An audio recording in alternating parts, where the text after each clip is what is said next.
మరోసారి ప్రపంచం లాక్డౌన్ కానుందా? చాలా మంది దీనిపై ఆందోళన చెందుతున్నారు. చైనాలో కొత్త వైరస్ వచ్చిందనే వార్తతో ప్రపంచ దేశాలన్నీ అప్రమత్తమయ్యాయి. ఈ కొత్త వైరస్ తో చైనాలో హెల్త్ ఎమర్జెన్సీ విధించారని, ఇప్పటికే జపాన్లో వేల కొద్ది కేసులు నమోదవుతున్నాయనే వార్తలు వస్తున్నాయి. మరోవైపు ఇండియాలో కూడా తాజాగా 2 కేసులు నమోదైనట్లు తెలుస్తోంది. ఇక ముంబైలో జనవరి 9 నుంచి 12 వరకు లాక్డౌన్ విధిస్తున్నారన్న ప్రచారం జోరుగా సాగుతోంది. ఈ పరిణామాలను చూస్తుంటే మళ్లీ లాక్డౌన్ తప్పదా అనే సందేహాలు వస్తున్నాయి.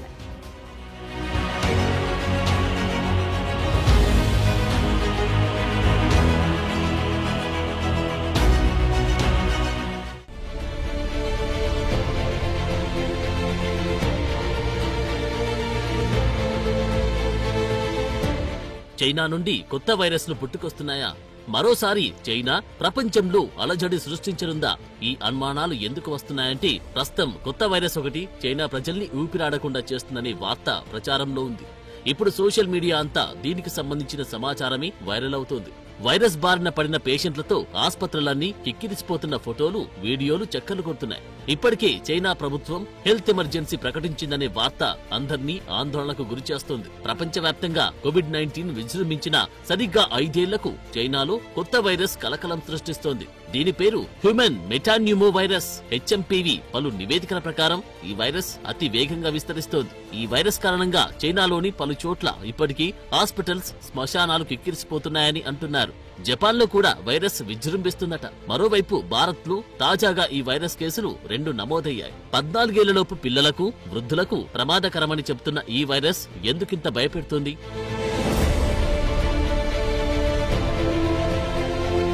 గతంలో కరోనా మహమ్మారి ప్రారంభమై ప్రపంచాన్ని కుదిపేసిన పరిస్థితి గుర్తుకు తెస్తూ ఈ కొత్త వైరస్ పై చైనా అత్యవసర పరిస్థితిని కూడా ప్రకటించిందని వార్తలు వస్తున్నాయి. కానీ ఇందులో ఎంత నిజం ఉందన్నది ఇంకా స్పష్టత రాలేదు. అయితే తాజా పరిస్థితులను ఆరోగ్య శాఖ అధికారులు అత్యంత తీవ్రంగా పరిగణించి పర్యవేక్షిస్తున్నట్టు తెలుస్తోంది. డిసెంబర్ 16 నుంచి 22 వరకు వారంలో ఇన్ఫెక్షన్ తో చైనా ఆసుపత్రుల్లో చేరిన వారి సంఖ్య పెరిగినట్టు డేటా చెబుతోంది. అయితే శీతాకాలంలో ఊపిరితిత్తులకు సంబంధించి అనేక రోగాలు వెలుగులోకి వస్తాయని, ఇందులో భాగంగానే ఈ ఏడాది మరిన్ని ఎక్కువ కేసులు వచ్చాయని చైనా అంటుంది. మరోవైపు చైనాలో అనేక వైరస్లు ఒకేసారి వ్యాప్తిస్తున్నాయని, వీటిల్లో influenza A, HMPV, mycoplasma pneumonia, COVID-19 ఉన్నాయని, వీటి వల్ల ఆసుపత్రులు, క్రిమేషన్ గ్రౌండ్లు కిక్కిరిసిపోతున్నట్లు, మరీ ముఖ్యంగా పిల్లల ఆసుపత్రులు రోగుల తాకిడి విపరీతంగా పెరిగిపోతుందని SARS-CoV-2 అనే X అకౌంట్ నుండి ఫోటోలను పోస్ట్ చేసింది. అలాగే న్యూమోనియా తరహా వైరస్ ని పర్యవేక్షించేందుకు కొత్త వ్యవస్థను ఏర్పాటు చేసినట్టు చైనా అధికారులు చెప్పినట్టు రాయిటర్స్ కూడా ఒక కథనం ప్రచురించింది. దీనితో ప్రపంచవ్యాప్తంగా ఆందోళనలు పెరిగాయి.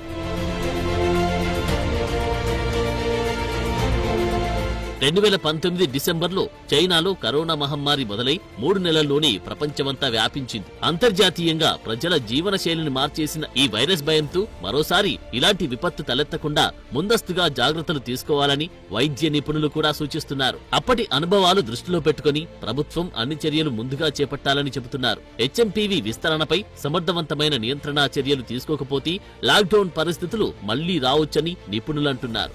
ఈ వైరస్ వ్యాప్తిని అరికట్టేందుకు ప్రజలు ప్రభుత్వ సూచనలు పాటించాలని, ముందస్తు జాగ్రత్తలతో సామాజిక దూరం, మాస్కులు వినియోగించాలని తెలంగాణ, మహారాష్ట్ర, ఢిల్లీ వంటి పలు రాష్ట్రాలు అధికారిక ప్రకటన చేశాయి. ఈ కొత్త మహమ్మారిని అడ్డుకునేందుకు ఇప్పటి నుంచి భారత ప్రభుత్వం చర్యలు తీసుకోవాలని నిపుణులు హెచ్చరిస్తున్నారు. దేశాల మధ్య ప్రయాణాలు, వాణిజ్య సంబంధాల వల్ల వైరస్ ఇతర దేశాలకు వ్యాపించే అవకాశం ఉంటుంది గనుక అన్ని దేశాలు సంయుక్తంగా ముందస్తు జాగ్రత్తలు తీసుకుంటే ఇలాంటి విపత్తులను నివారించవచ్చని అంటున్నారు. మరోవైపు చైనా దీనికి సంబంధించిన డేటాను స్పష్టంగా బయటకు చెప్పకపోవడంతో అనుమానాలు పెరుగుతున్నాయి.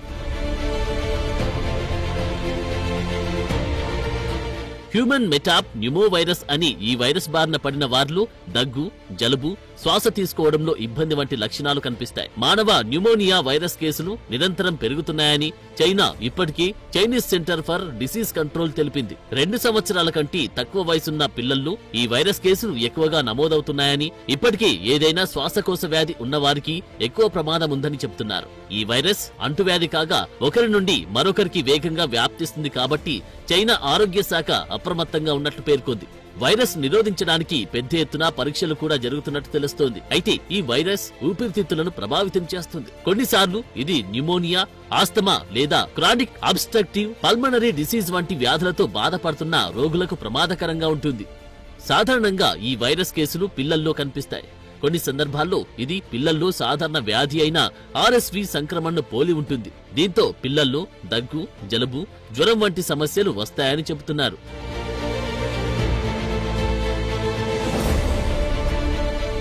చైనాలో ప్రస్తుతం విజృంభిస్తున్న హ్యూమన్ మెటాప్ న్యూమోవైరస్ 2001లో కనుగొన్నారు. శ్వాసకోశ సమస్యలు కలిగించే ఈ వైరస్ సంబంధిత కేసులు శీతాకాలంలో మరింతగా పెరుగుతాయని వైద్య నిపుణులు అంటున్నారు. అయితే ప్రపంచవ్యాప్తంగా పిల్లల్లో 10% నుండి 12% శ్వాసకోశ వ్యాధులు HMPV వల్ల సంభవిస్తాయి. చాలా సందర్భాల్లో తేలికపాటి కొన్ని లక్షణాలుంటాయి. అయితే 5% నుండి 16% మంది పిల్లల్లో న్యూమోనియా అభివృద్ధి చెందే ప్రమాదముంది. న్యూమోనియా అనేది ఒక ప్రమాదకరమైన వ్యాధి. ఇది సకాలంలో నియంత్రించబడకపోతే ప్రాణాంతకం కావచ్చు.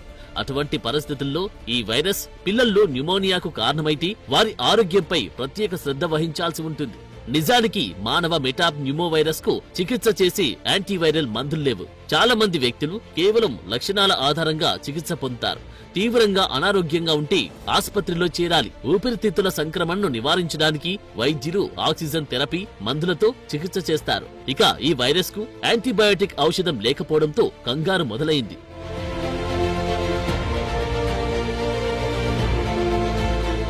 తాజాగా బెంగళూరులోని బాప్టిస్ట్ హాస్పిటల్లో 8 నెలల బాలుడికి 3 నెలల బాలికకు ఈ వైరస్ పాజిటివ్ వచ్చినట్లు మీడియా కథనాలు పేర్కొన్నాయి. అయితే ఆ శిశువులకు ఇంటర్నేషనల్ ప్రయాణ చరిత్ర లేదని అంటున్నారు. అయితే ఇది HMPV కేసు అని కర్ణాటక ఆరోగ్య మంత్రిత్వ శాఖ అధికారికంగా ధృవీకరించలేదు. ఈ సమయంలో రోగి నుంచి నమూనాలు సేకరించి నేషనల్ ఇన్స్టిట్యూట్ ఆఫ్ వైరాలజీకి పంపుతున్నారని అంటున్నారు. దీనిపై స్పందించిన కర్ణాటక ఆరోగ్య శాఖ మంత్రి కార్యాలయం ఈ వైరస్ చైనా నుండి ఉద్భవించిందేనా లేదా అనేది నిర్ధారించడానికి NIV నుంచి నివేదిక వచ్చిన తర్వాత క్లారిటీ వస్తుందని తెలిపింది. ఇక ఈ 2 కేసుల్లోనూ నిమోనియాకు సంబంధించిన బ్రాన్కోట్ నిమోనియా చరిత్ర ఉన్నట్టు తెలుస్తోంది. ప్రస్తుతం 2 చిన్నారులు కోలుకుంటున్నట్టు తెలుస్తోంది. హెల్త్ మినిస్ట్రీ ప్రకటన మేరకు చిన్నారుల్లో HMPV సాధారణంగానే వస్తుందని, ప్రజలు కంగారు పడాల్సిన అవసరం లేదని తెలిపారు.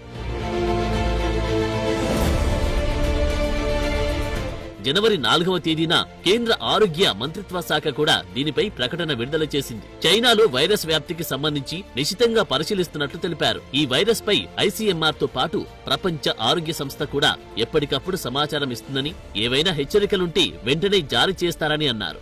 ఇప్పటికైతే WHO దీని ఎలాంటి హెల్త్ ఎమర్జెన్సీ ప్రకటించలేదని అన్నారు. ఇక గతంలో కరోనా అనుభవంతో ఇప్పుడు భారత్ అన్ని విధాలుగా సిద్ధంగా ఉందని, అనుకోని పరిణామాలు ఎదురైతే వేగంగా నివారించే చర్యలు చేపడతామని హామీ ఇచ్చారు. అయితే ఈ కొత్త వైరస్ వల్ల ఎలాంటి ప్రమాదం లేదని అధికారులు చెబుతున్నప్పటికీ జిత్తుల మారి చైనాను చూస్తుంటే అందరికీ అనుమానంగానే ఉంది. అందులోనూ గతంలో డొనాల్డ్ ట్రంప్ పాలనలోనే చైనా నుండి కరోనా బ్లాస్ట్ అయింది. ఇప్పుడు కూడా మరికొన్ని రోజుల్లో ట్రంప్ రెండోసారి అమెరికా పీఠం అధిరోహిస్తూ ఉండగా చైనా నుండి కొత్త వైరస్ వస్తుందనే చర్చ మొదలైంది.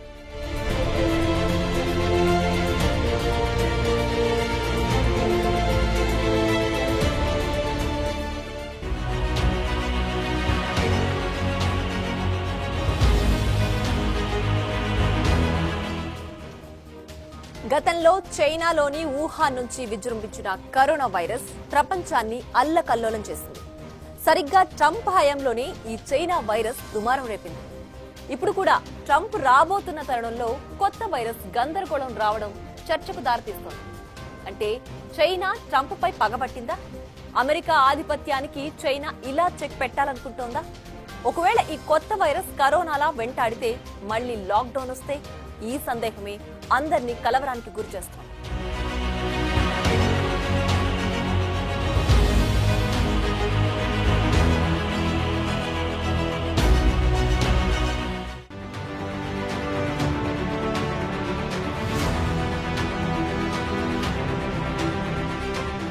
కోవిడ్-19 మహమ్మారి ఎంత పెద్ద విపత్తు తెచ్చిందో ప్రపంచం ఇంకా మర్చిపోలేదు. 2019లో చైనాలోని వుహాన్ ల్యాబ్ నుండి వచ్చిందని చెప్పుకుంటున్న కరోనా ఇలాగే మొదలై వ్యాప్తి తీవ్రతను పెంచుకుంటూ పోయింది. ఎంతలా అంటే ప్రపంచంలోని మారుమూలల్లో కూడా ప్రాణభయాన్ని చూపించింది. ఎడారి సముద్రం తేడా లేకుండా అంతటికి వ్యాపించుకుంటూ వెళ్ళింది. ఇది అంటువ్యాధి, గాలి ద్వారా వ్యాపించే వ్యాధి కావడంతో లాక్డౌన్ అనివార్యమైంది. దీంతో ప్రపంచం ఆర్థికంగా ఇప్పటికీ కోలుకోలేని నష్టాన్ని అనుభవించింది. అయితే ఈ కొత్త వైరస్ కూడా అలాంటి మరో లాక్డౌన్ కి కారణమవుతుందా అనే భయమే అందరినీ ఆందోళనకు గురిచేస్తుంది. అలాంటి పరిస్థితి రాబోతుందా అంటే కాదని స్పష్టంగా చెప్పలేని పరిస్థితి. ఇక్కడ మరో అర్థం కాని విషయం ఏంటంటే 5 ఏళ్ల క్రితం వచ్చిన కరోనాకు వ్యాక్సిన్ కనుగొన్న ప్రపంచం దాదాపు కరోనా లాంటి ఈ HMPV వైరస్ 20 ఏళ్ల క్రితమే గుర్తించినప్పటికీ ఎందుకు వ్యాక్సిన్ కనిపెట్టలేదు? దీని వెనుక చైనా దీర్ఘకాల కుటిల వ్యూహం ఏదైనా ఉందా?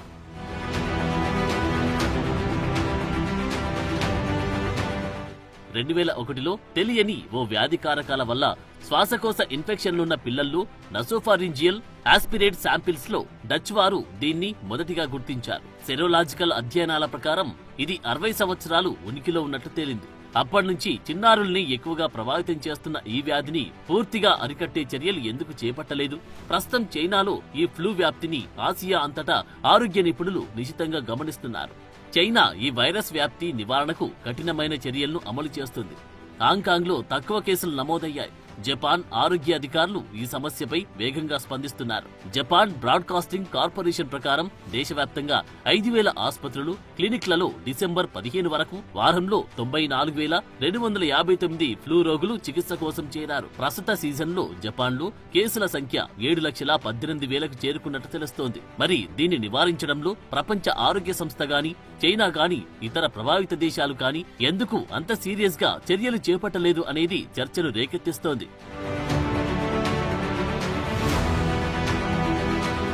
ప్రపంచంలో అన్నింటికంటే అగ్రరాజ్యంగా ఎదగాలని చైనా ఎప్పటినుంచో భావిస్తుంది. అమెరికాను సైతం పక్కన పెట్టాలని అనుకుంటుంది. అందులో భాగంగానే అనేక రకాల కుయుక్తులను పన్నుతుందనే అభిప్రాయాలు కూడా ఉన్నాయి. గ్లోబల్ మీడియా కథనాల ప్రకారం చైనా నుంచి కరోనా వైరస్ వ్యాప్తి చెందింది. ఇందులో రకరకాల వేరియంట్లు తర్వాత ప్రపంచం మీద తీవ్రంగా ప్రభావం చూపించాయి. తొలి వేరియంట్ కంటే రెండవ వేరియంట్ ప్రపంచానికి నరకం చూపించింది. లక్షల మంది ప్రాణాలు కోల్పోయారు. దిక్కులేని చావంటే ఏంటో కరోనా కళ్లకు కట్టింది. అంతిమ సంస్కారాలకు కూడా నోచుకోకుండా బలయ్యారు. నాడు చైనా దాదాపు 3 సంవత్సరాల పాటు తమ దేశంలో లాక్డౌన్ విధించింది. తమ దేశంలో ఏం జరుగుతుందో కూడా ప్రపంచానికి తెలియకుండా జాగ్రత్త పడింది. అయితే ఇప్పుడు నాటి రోజుల్ని తీసుకురావాలని చైనా ప్రయత్నిస్తుందా? అలాంటి లాక్డౌన్ ప్రపంచం మరోసారి ఎదుర్కోవాలా? ఈ సందేహాలకు స్పష్టమైన సమాధానాలు ఇప్పుడైతే చెప్పలేని పరిస్థితి.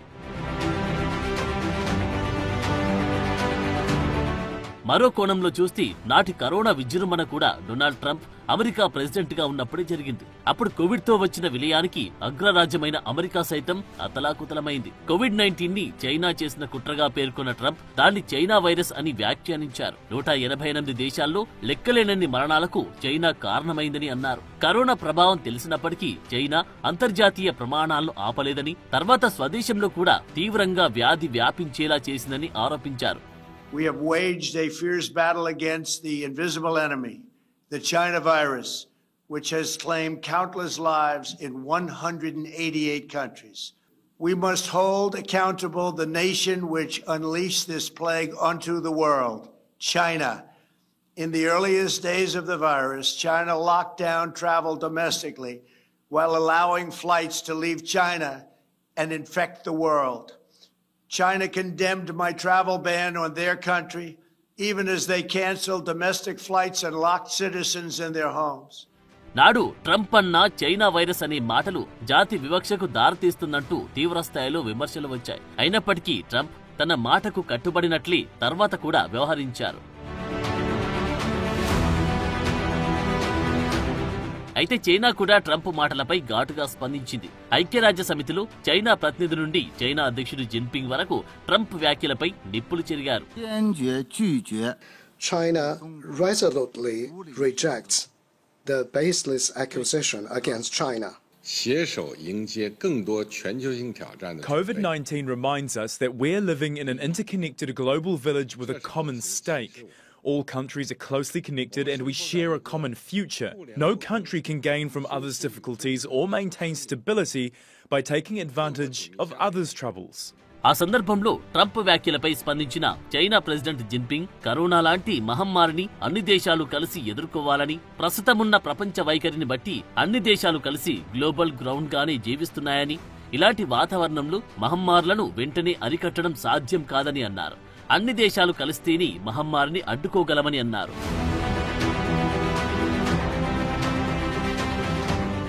ఏది ఏమైనప్పటికీ ప్రపంచంలో ఆధిపత్యం చెలాయించడానికి అమెరికా చైనాల పోటీ ఇప్పటిది కాదు. రెండో ప్రపంచ యుద్ధం తర్వాత తన శక్తిని అమెరికా ఏమాత్రం తగ్గనీయలేదు. మరోవైపు చైనా ఆర్థికంగా పీక్స్ కి వెళ్లిన తర్వాత దాన్ని కంట్రోల్ చేయడానికి అమెరికా తీవ్రంగా ప్రయత్నించింది. ట్రంప్ పాలనలో అయితే ఆ చర్యలు మరింత అధికమయ్యాయి. ఎప్పుడు లేనన్ని ఆంక్షలతో చైనా మార్కెట్ ని అమెరికా అధమానికి తొక్కే ప్రయత్నాలు చేసింది. చైనా వ్యాపారాలపై ట్రంప్ కక్షగట్టినట్లు వ్యవహరించారు. అయితే కరోనా విజృంభించడంతో దాదాపు దేశాలన్నిటికీ కోలుకోలేని దెబ్బ తగిలింది. అప్పటికి ఆర్థిక కష్టాలను ఎదుర్కొంటున్న ప్రపంచం భారీ సంక్షోభంలోకి నెట్టబడింది. ఈ పరిస్థితికి చైనాపై నింద వేయడం సమంజసంగానే భావించాయి అన్ని దేశాలు. ఇప్పుడు కూడా అదే పరిస్థితి వస్తుందా అనే అనుమానాలు కలుగుతున్నాయి. ట్రంప్ రెండోసారి అమెరికా ప్రెసిడెంట్ పగ్గాలు చేపట్టబోతున్న తరుణంలో చైనా ఈ కొత్త వైరస్ ను కావాలని పెద్దగా పట్టించుకోవట్లేదా అనే సందేహాలు వస్తున్నాయి. కరోనా అంశంలో చేసినట్లే ఈ వైరస్ కూడా పెద్ద ప్రమాదకారి కాదన్నట్లు వ్యవహరిస్తుందా అనే భావన వస్తుంది.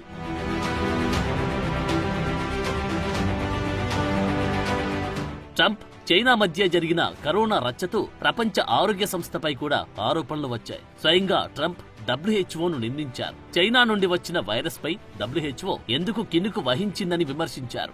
ఈ దెబ్బతో అమెరికా నుండి WHOకు నిధులు కూడా ఆపేస్తామనే స్థాయికి పంచాయతీ జరిగింది. అసలు WHO నుండి అమెరికా వైదొలుగుతుందని కూడా ట్రంప్ ప్రకటించే పరిస్థితికి వచ్చింది. ఈ నేపథ్యంలో ఇప్పుడు HMPV వైరస్ గొడవ ఎంతవరకు దారితీస్తుందో అర్థం కావట్లేదు. ఒకవైపు భారత్ లో కూడా కేసుల నెంబర్లు పెరుగుతున్నాయి. ప్రపంచవ్యాప్తంగా ఇదే పరిస్థితి కనిపించడానికి ఎంతో టైం పట్టదనే సూచనలు ఉన్నాయి. ఇదే జరిగితే మళ్లీ లాక్డౌన్ రాదని చెప్పకుండా ఉండలేం. అసలే తెలుగు రాష్ట్రాల్లో సంక్రాంతి సంబరాలకు అందరూ సిద్ధమవుతున్నారు. ప్రయాణాలు ఊపందుకున్నాయి. బహిరంగ ప్రదేశాలన్నీ రద్దీగా మారుతున్నాయి. పండగ సీజన్లో ఎయిర్పోర్ట్ నుండి bus stand, railway station, shopping malls కిక్కిరిసిపోయింది. సంక్రాంతి హడావిడి అంతా బహిరంగంగా సమూహాలలోనే కనిపిస్తోంది. ఈ పరిస్థితుల్లో భారత్ లో కూడా పెరుగుతున్న కొత్త వైరస్ కేసులు ఆందోళన కలిగిస్తున్నాయి.